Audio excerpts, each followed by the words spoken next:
There's a request to the Honorable Minister to এবার বাংলাদেশের করুণ পরিস্থিতি দেখে মুখ খুললেন ভারতের এমপি তথা সিনেমা অভিনেতা দেব।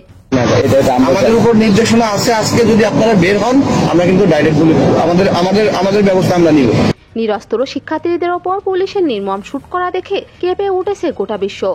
বাংলাদেশের পরিস্থিতি নিয়ে আন্দোলন করছে ভারত, যুক্তরাষ্ট্র থেকে শুরু করে সৌদি আরব, যেখানে বাংলাদেশের নামি দামি সেলিব্রিটিরা আন্দোলন নিয়ে কোনো মন্তব্যই করেননি, সেখানে এবার এই নৃশংসতা দেখে মুখ খুললেন তৃণমূল সংসদ সদস্য দেব। সংসদে দেব বলেন, আমার চোখে অন্যতম শান্তিপ্রিয় রাষ্ট্র, ভালোবাসার দেশ বাংলাদেশ। আমার মন কাঁদছে বাংলাদেশের মানুষের জন্য। প্রার্থনা করছি দ্রুত শান্তি ফিরুক। শুধু আমি নয়, গোটা ভারত প্রার্থনা করছে বাংলাদেশের জন্য। প্রয়োজনে নিজেদেরও আন্দোলনে নামার আহ্বান জানান দেব। কথা বলতে চাইছি, সেই বিষয়টা গত 64 বছর ধরে সমস্যা হয়ে আছে। তবে শুধু দেব নয়, ভারতের অনেক অভিনেতা অভিনেত্রীরাও বাংলাদেশের বর্তমান পরিস্থিতি নিয়ে আন্দোলনের হুঁশিয়ারি দিয়েছেন।